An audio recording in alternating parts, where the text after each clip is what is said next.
welcome everybody. This show is called The G Spot. The G stands for Geek. There we go. Got your attention. Welcome. We're here representing Project Nerd. We have a lot of awesome podcast channels, and today we're going to be covering some women's issues and women in pop culture and female icons. So I highly suggest you come swing on by if you want to take a quick break.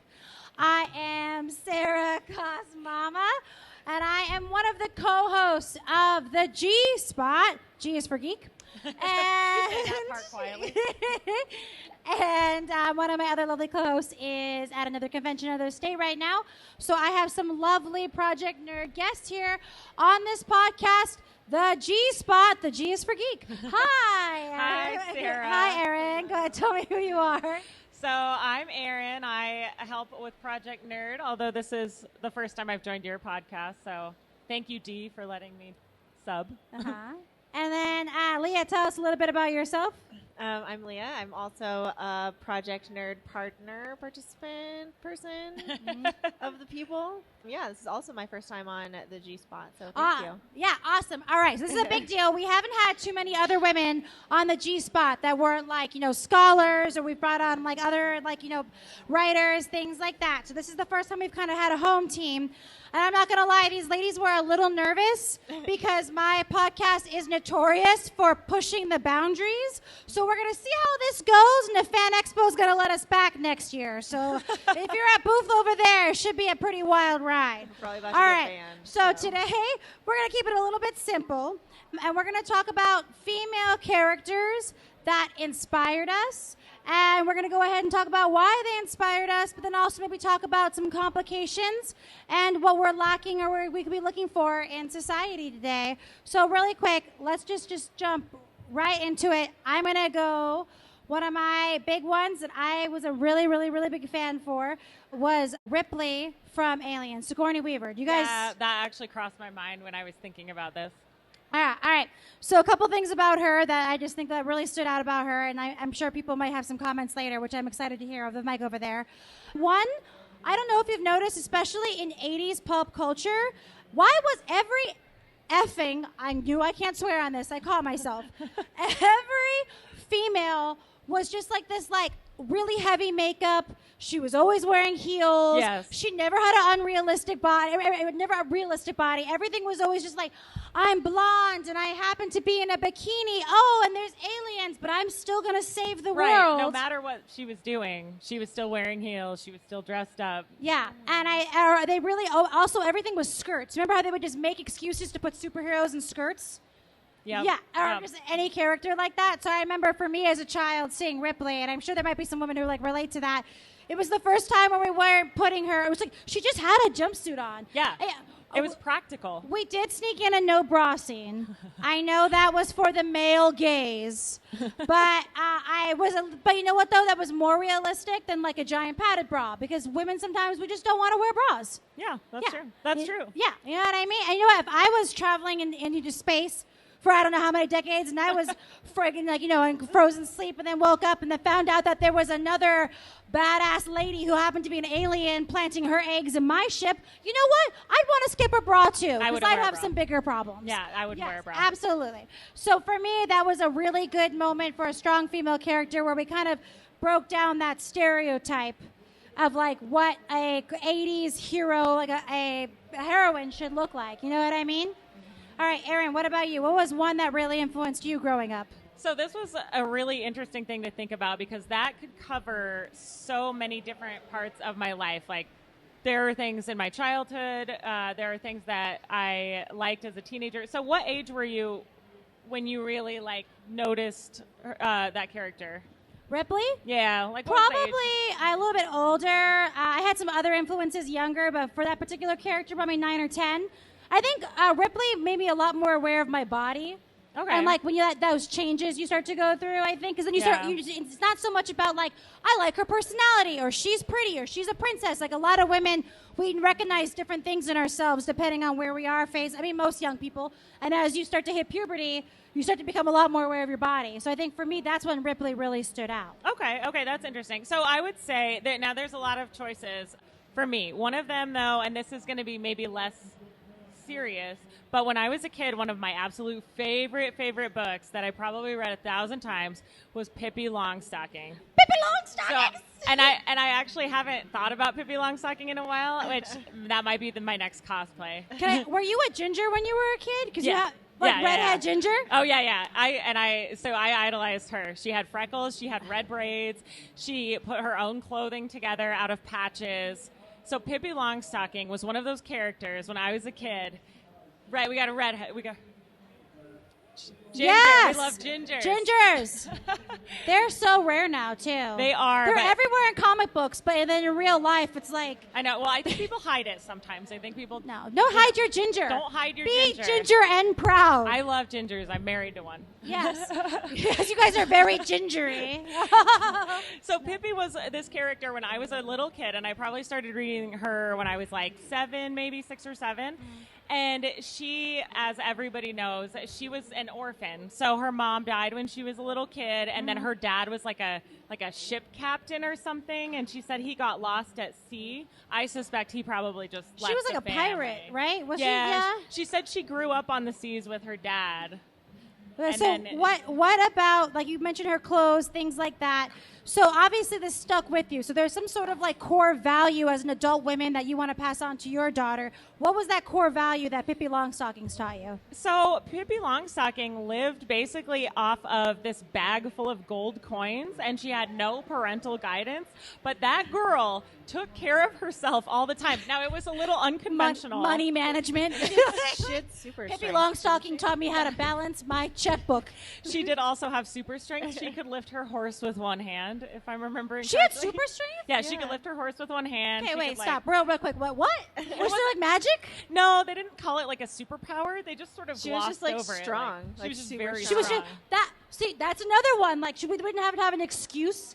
We just all accepted. So all the men in Pippi Longstockings just accepted this child was stronger than them, and it wasn't a thing. It wasn't a thing. There was no excuse. That's some pretty modern writing. Was it written by a man or a woman? It was written by a woman. All right. Written by a woman. All right. Yeah, and she took care of herself. She lived alone in her house with a couple of pets. I think she had a monkey too.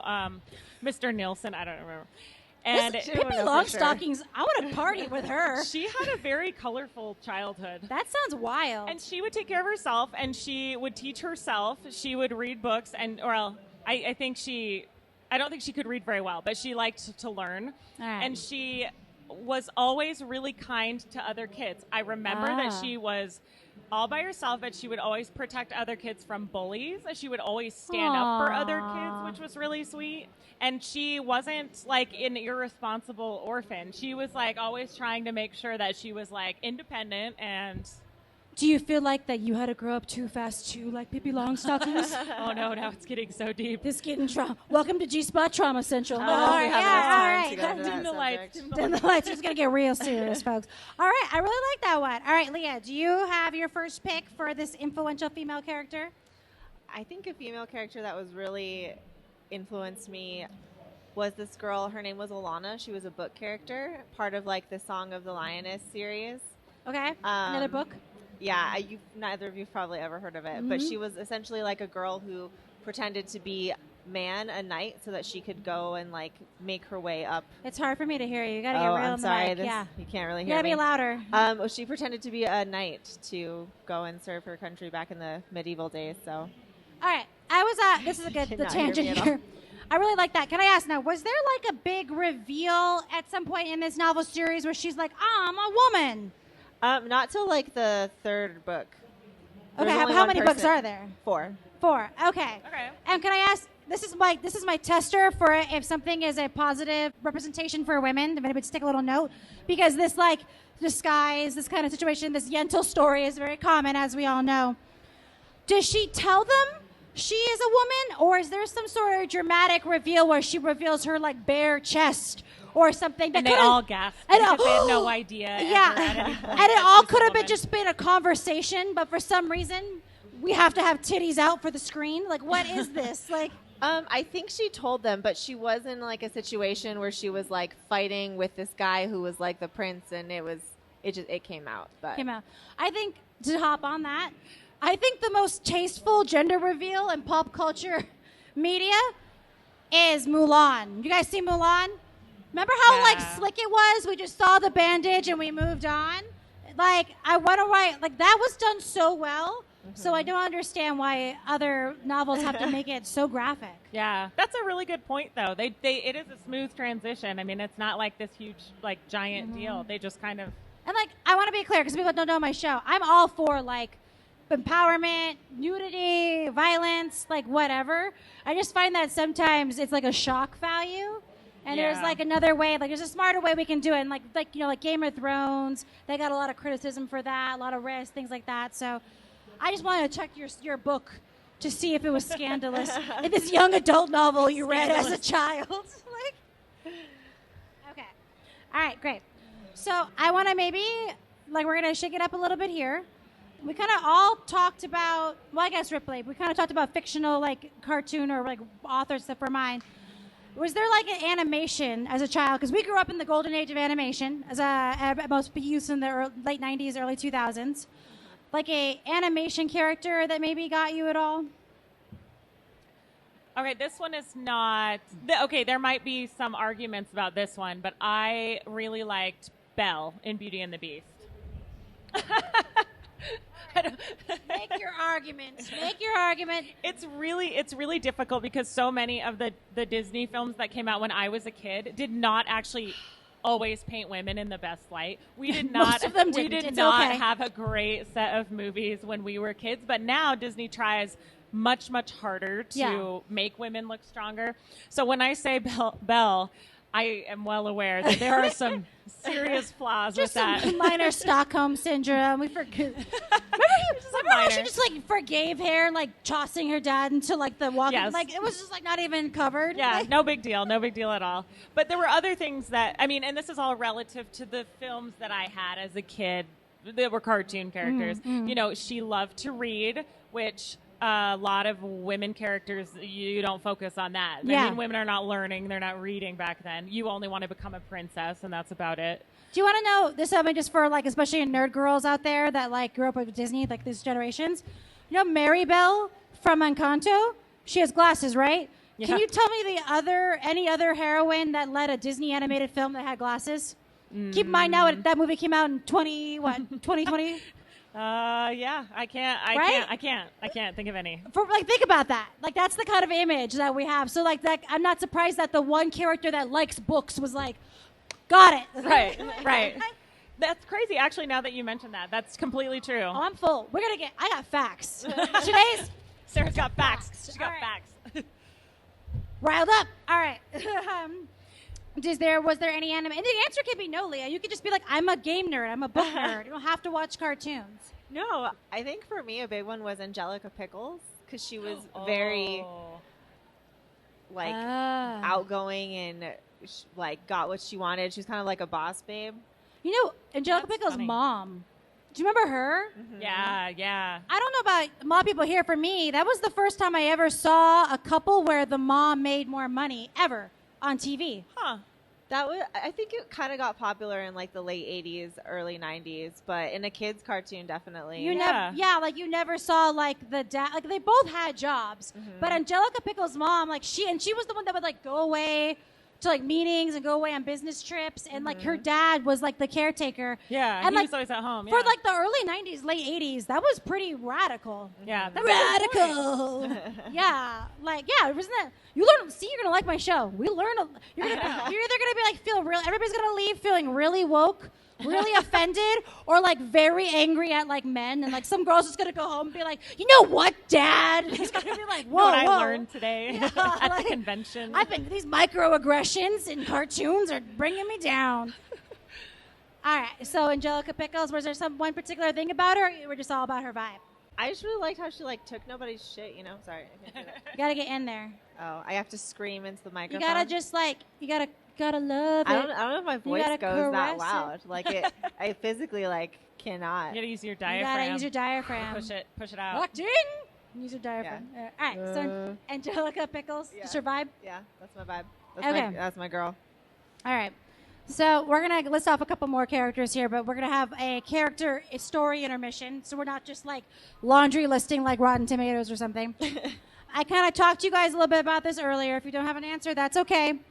But I find that, especially as women, or actually all people, men, women, children, whatever you identify as, you watch, movies, you read books, you find yourself in characters. And then what tends to happen is, whether the character is, female or male or what have you, that character's perspective and this, outlet that you're reading, it molds how you view certain things of your life depending on what's happening. Yeah. So for a lot of women, especially us, what we discover is we will learn or watch something in some sort of pop culture thing as a child, and it inherently influences how we react to the world as we grow up, i.e., like the classic story of always end up with your father. It's like whatever good or bad things happen to you as your childhood, that's an example, then you end up subconsciously looking for it in a partner. So I found that a lot of strong female nerds that I talk to, they all have this one story that kind of shook them or influenced them. And I asked you guys if there was a character or something that you discovered has subconsciously really affected you as an adult and has led you or a value, or it's just something that influenced you. Did you have one, Erin?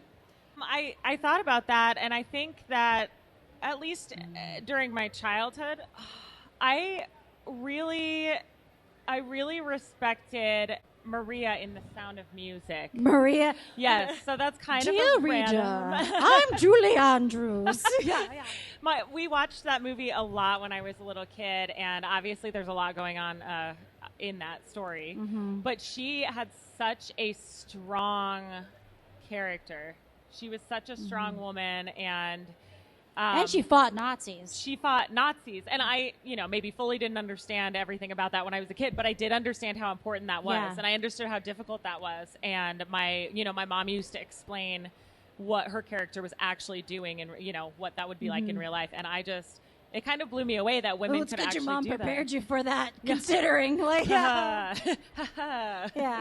So, and that's a big value that you caught on. You just felt like you brought on. Yeah, I think that you should stand up for your values. You should, support your family, and you should do what you think is right. I think that's important nowadays, especially. All right, we're gonna get into a couple other subjects here. I think, Leah, did you find that you a pass? There's no judgment. As a woman, it's your right to pass questions. You do not have to answer this here.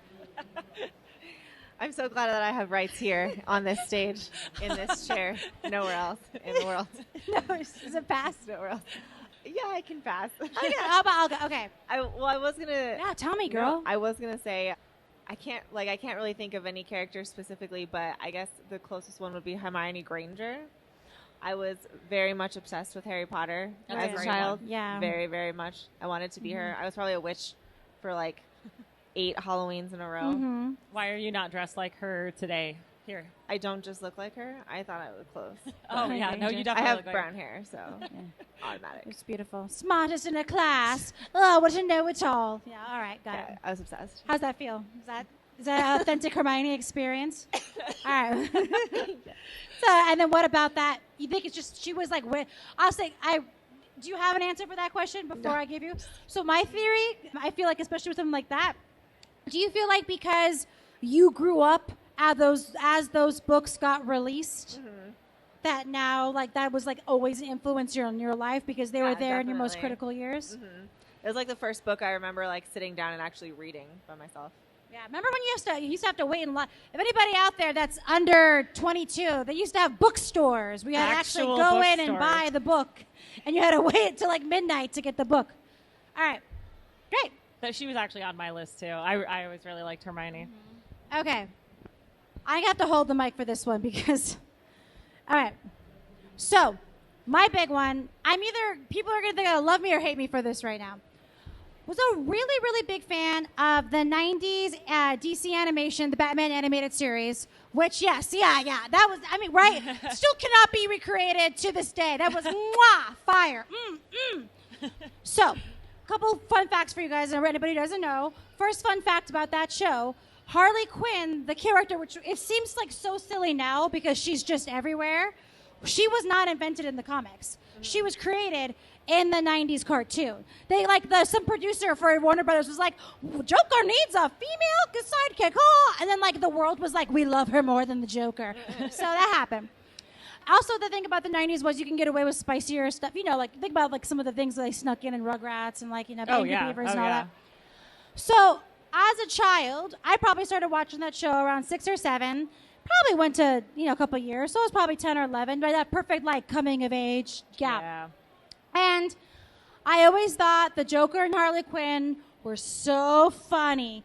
The slapstick humor of him, punching her whenever it happens. Or, because in the very beginning, he was never physical in the animated series. It was just, belittlement. Right. Little things. Verbal things. You can't drive. You don't know how to use money. Why are you so dumb? And then she was like, Mr. J, I love you. Wah, wah, wah. And you're just oh. And it was fun. Yeah. You were having fun. Also, Mark Hamill was charming AF. So he's, bringing you in. So, as this, 8-year-old girl, I'm, starstruck. I'm coming into this. I'm all about it. I love the Joker. I think he's so funny. Then, some people might know where I'm going with this. There's the birthday episode where it's the Joker's birthday, and she bakes herself into a banana cream pie, comes out in lingerie, and he's, not having it, which is insane because Harley Quinn in the banana cream lingerie, because he still can't catch Batman. So she decides, I got the perfect gift for Mr. J. I'm going to capture Batman, and I'm going to give him Batman. And she does. Lo and behold, the second she ditches the Joker, she gets a major crime done. Men. And she brings him, she has him all wrapped up and gives him as a birthday present. I finally did it. It's over. We can be free, Mr. J. I got you, Batman. And the Joker just, I got to watch my language, just beats the S-H-T out of her. Right off the bat, punches her, hits her, straight up, just kicks her out of a window, and she goes flying out the window, and glass shatters, and she lands in a pile of garbage. She's all cut up and bloody, and she's like, oh, it's my fault. I didn't get the joke. She's still defending him after he kicked her out. And it was the first time. And maybe it was the first time I noticed because I was the right age. But I kind of went back and rewatched it. And it was kind of the first time these producers really showed direct violence towards Harley Quinn. Not belittling, not verbal abuse, straight up physical abuse. Mm-hmm. And I was old enough at the time. Just when you see something wrong when you're young and you don't know what it is until later it comes up in therapy because you realize it's somewhere down the line. Yeah. The typical American experience. I remember feeling so icky. That's the only way I can explain it. Icky. I felt lied to. And I just didn't like it. And I didn't watch the show for a couple episodes after. The Batman animated series kind of freaked me out after a while. So I was thinking about it later as an adult. And I realized that what happened was I didn't ignore the small signs. I ignored the small verbal abuses. I ignored the insults of intelligent. And they got greater. The red flags got bigger. They got more noticeable. And I kept making excuses for the Joker because that's not how he was before. It'll go back to normal. I didn't realize that me and maybe how many other little girls in America were being brought along for an abusive relationship. Yeah, you were being taught exactly how to interact in a I was being groomed. Yeah. Until it finally snapped. Only thank God in this situation, he beat up a character on the screen, not me. And I'm a big believer in this, and I can go into stuff. I think that animations are modern-day fairy tales, right? A lot of us really saw death for the first time, in a Disney movie, or this or this. And I find that now, as we deal with, with the animation so prevalent, Disney isn't the market, the monopoly on it, we have to find new fairy tales to tell children. We have to tell new warning stories. It's not just don't talk to strangers. And I had a minute as an adult where I was I think Batman, the animated series, just taught me as a child the warning of how to look out for an abusive boyfriend. So much so that over, 3-4 series, I fell in love with him. And then he broke my heart and luckily broke a cartoon's face and not mine. And that as you can tell as I'm talking about this, is probably one of the most influential female characters in my life. Not because she was some big like hero who fought a dragon or whatever. It's because she's the real victims and then the real heroes that we see every day. Because she did keep going back to him until one day she didn't. And that's the kind of heroine that women don't see enough of. Was that episode the last? Like, what happened after that? So she eventually, that's when the beginning of Ivy starts getting introduced, and then Batgirl and Nightwing came in. So that was kind of like the beginning of a bigger grand scheme universe. But she does go back to him every now and then, and that's also like, I was watching that. Now I'm the friend being like, Jennifer, don't go back to him. He's always going to do the same thing. But I'm like, Harley, what are you doing? And she's like, I'm not real. I'm on the TV screen and you're 10. But it is real. It is real. Because we know we do. We know women and we have friends that have been in this situations. And this is just like the cartoon version that we were first introduced to. And it's interesting that you bring it up. And I think that's a really good point. We were recently watching Batman, and my daughter, who is 11, she loves Harley Quinn like a lot of girls do, and that's great. But we were watching one of the episodes actually where, and the Joker is saying some snarky comments and he's making fun of her. But then at some point she says something that she loves about Joker, and they hug and they kiss, and my daughter goes, "Oh, they're such a cute couple." She did, and my husband stopped her and he goes, "No, they're not." And he actually, and we paused the TV. It was an Oprah moment. It was an Oprah moment. And she's very innocent. It's like, oh, they're hugging and kissing and it's a couple on TV. And he paused the TV and he actually was like, here's why they're not. Yeah. And she got like, I mean, it cut the whole conversation short, and she was like, oh. And that's actually why, and I think that's really good. That's why I get a little like haughty-taughty when people just diss Harley Quinn. I go, no, we need her, but we're glorifying the wrong thing. We're supposed to, like, we do need her, and she is a real hero, but she's not the kind of hero that we're used to. She's that your neighbor that says she ran into a door. Right. And it's a slow battle. You don't just, defeat a villain. You have to dig your way out of a life. Yeah. It's got real serious. Whoa. It's got real serious. All right. Well, anyway, that's my 2 takes on that. All right. Great. All right. So let's get back to some more live action.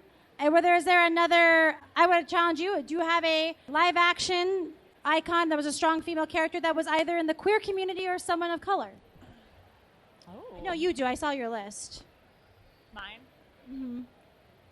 My list? No, Erin. Erin's You don't have a list. My list is in my brain. Remember, this pan. That's your mic, your choice. Do you want to pass again? Are you asking me that question? I'm asking all of you. An open question. Here, Erin, go ahead. You answer it. Erin, go ahead. Okay, which one? Oh, yes.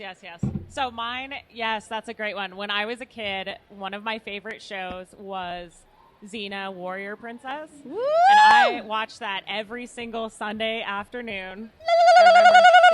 Xena? Yeah. Yes. Lucy Lawless. that got the attention. It did. Everyone's like, that was it. That's it. That's the like, winner. I know that. I know Xena. We're talking about Xena. All right. Yes. Oh, she was such a strong female character. When I was a kid. I did watch a little bit of Hercules, like early on, but it wasn't as much my jam when I was like 10. Okay, I don't know who. Some of you might just be resting, and that's cool. But if you are paying attention and you're sitting in a chair, raise your hand if you watched Xena when you were. Okay, put your hands down. Now, raise your hand now, man or woman, if Lucy Lawless as Xena sexually made you go, I think I like that. Yes! Always. Okay, so sometimes I wonder if she was like, she did have, she was part of the queer community. They did establish that in the show. But I wonder if there was like somewhere like in the first 2 seasons where they were like, I think we should make her like women because women seem to be really liking it. Like, maybe, they took a poll and the viewers liked it. Yeah, well, and I was so young too, and it was so much less common to have a queer character like that. So they were very subtle about it. You remember, it was all very tongue in cheek. Anything. Well, because she had her friend Gabrielle. Her friend. I don't really know Gabrielle. how they referred to her, but she was. She starts out as a classic sidekick, like a bum, and then She did every adventure with her, and she was her best friend. And sometimes they'd have these little moments where you were like, oh, that seems like they're just really, really close. And as I got older, and learned a little bit more about life, yeah, I kind of saw it for what it was. I really credit that because that show was filmed in New Zealand. They actually used a lot of the old Lord of the a lot of Xena and Hercules sets were used in the Lord of the Rings movies. And I wonder if just also too having a progressive country like that be the base. I think they kind of made some bolder choices that America in the 90s wouldn't have done. Oh yeah, even though Universal owned it, it was filmed there. Because do you remember the episode where they're, first of all, this is the most typical, Xena's got to stop a villain, so she has to pretend to be in a beauty pageant, and she has to learn a talent and get all dressed up, but she's got, her chakra, ready to go. But then you find out that one of the contestants it's a drag queen, it's a man. Or at that time, too, maybe it was someone who identified as being a female, because it was the 90s, so they didn't know how to, label that yet. I couldn't remember if it was a drag or if it was, because do you remember that episode? I think that I do, yeah. I can't quite remember if he was, if that, or she said, I feel like me, or she was a gay man that did drag for that. But anyway, point is, it was the first time I ever saw anything like that, because it wasn't like I was watching Will or Grace. I didn't care about coffee and, roommate drama. I wanted to see some, gods fight some humans. Right. Way more Xena win a beauty pageant. And so... so that had a really big positive queer and still gonna ask yourself do you identify as straight? Cisgender? Yeah, I identify as cisgender. Yeah. Okay. I think for me unless I'm watching Xena. Well, and it's funny you say that because Xena was one of the first times where I did feel that way. And then back then even the word bi didn't exist. No, yeah. Not really. Now it's great. Oh my God. Now kids don't even know how sexually convenient they have it. There's all these little labels and categories. So at the time I remember thinking this is weird. I know I like guys, but am I gay? And then later I was oh, I like both. And Lucy Lawless, she's sneaky. She'll get you. She'll get you and she'll get your children. No, but everyone's what about my children? Oh my God, Lucy Lawless is coming for my kids. All right. Did you have one, Leah, in one of those categories? I was trying to think of one this whole time, and I could not Leah, a single. First you missed the meeting, then you missed the Zoom conference, and then we had a protest to have a community building, and then you show up here, and you don't have a character. I was at the protest. You were good. All right, free pass. All right, no, I'm just kidding. There was no meeting. All right, so I kind of had a mixture here of things because... Okay, so originally, and this is a fun fact about me, and if you want to listen to the G is for Geek, you will see that I talk a lot about just my experience as a white passing Hispanic, because I am 100% Mexican, and I look like this, and that's fine, it was colonialism, all that jazz. But, so for me, because my family, all my cousins, all of that, I was around a lot of strong Puerto Rican, Mexican women, and minus Gloria Estefan, Celia Cruz, there wasn't a lot of TV or film or even comic representation in that era. So for me, Maria from Sesame Street, honestly, is one of my female icons because she was a proud brown woman and she openly breastfed children back in the 70s. It was the first time a lot of kids saw, it destigmatized that for mothers, which I think is, really special. And, do you guys know that Sesame Street was banned, in 7 states when it first came out? Was it? Yeah, because they were white people and black people together. Oh, my God. It was because it was integrated. They were get it out of here. And it was insane because they were we're just trying to teach kids about the alphabet. But New York is very cultural diverse. And I'm from New York, so for me, Maria was a really big one. And I kind of just didn't think much of it because it was so prevalent in my culture, my household.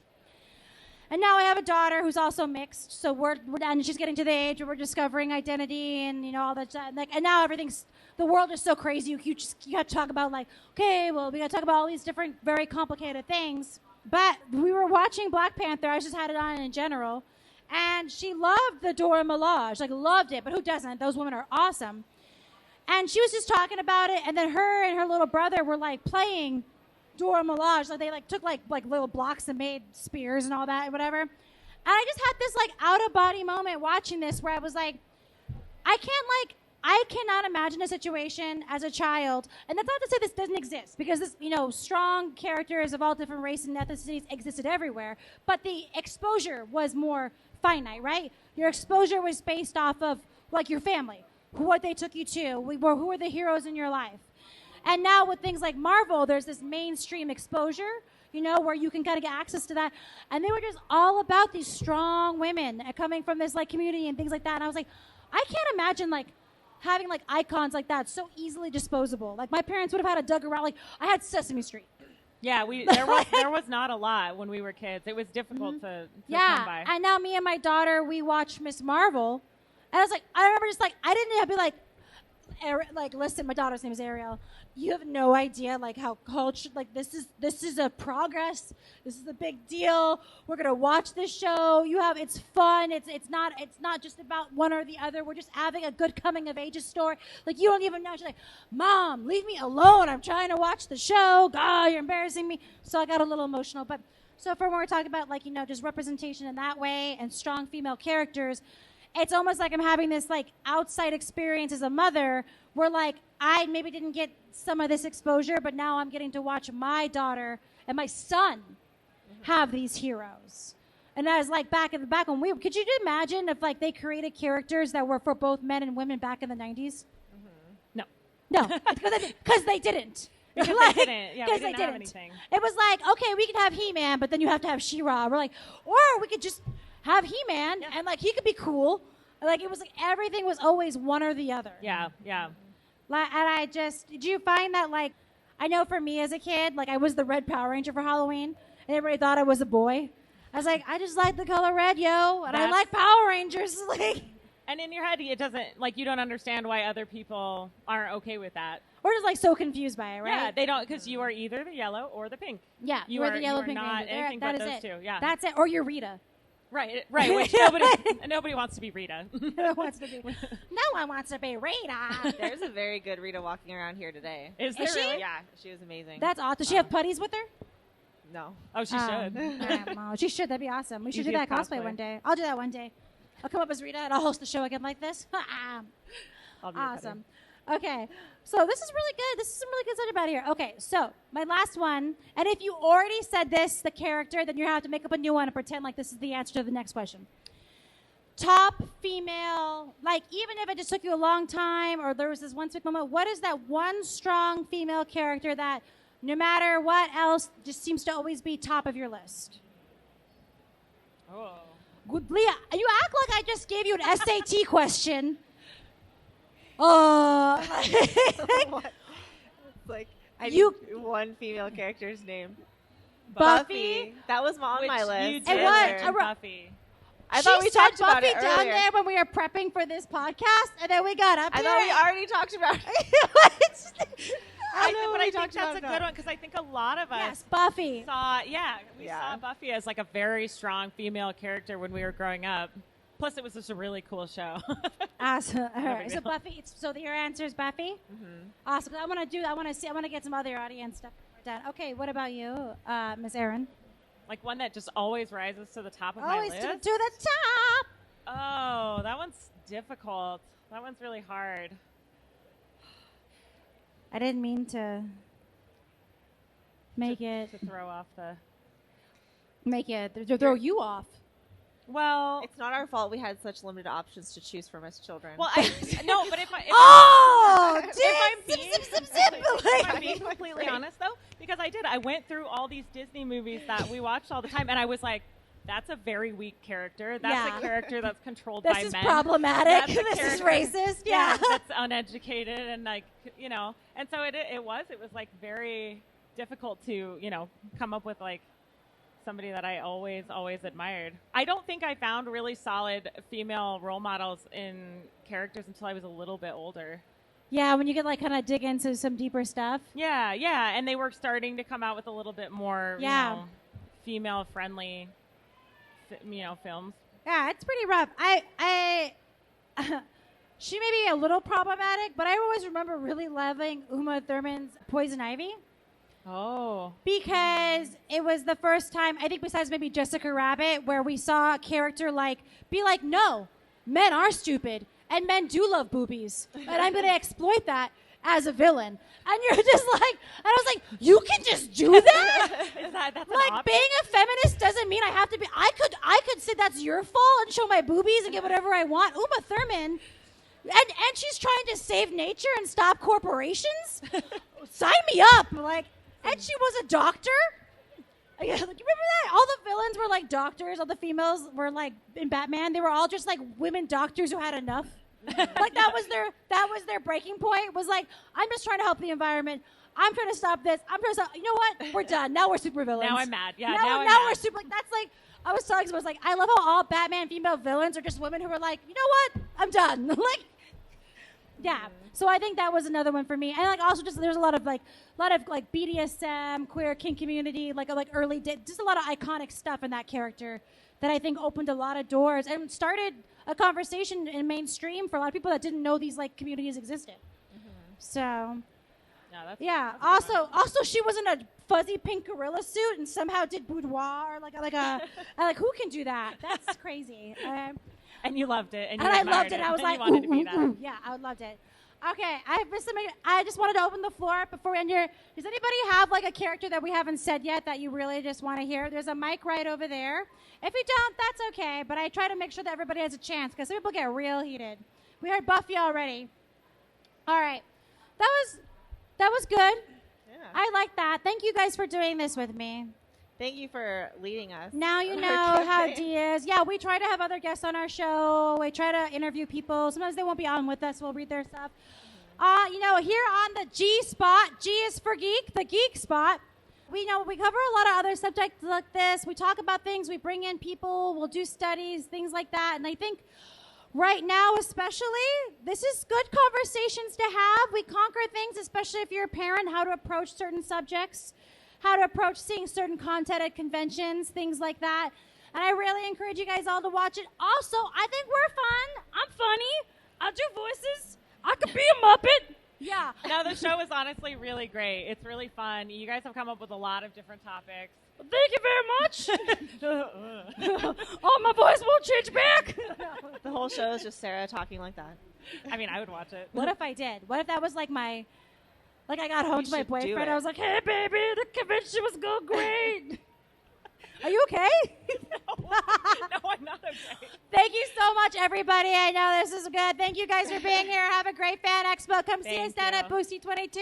Check us out on YouTube. Have a great time.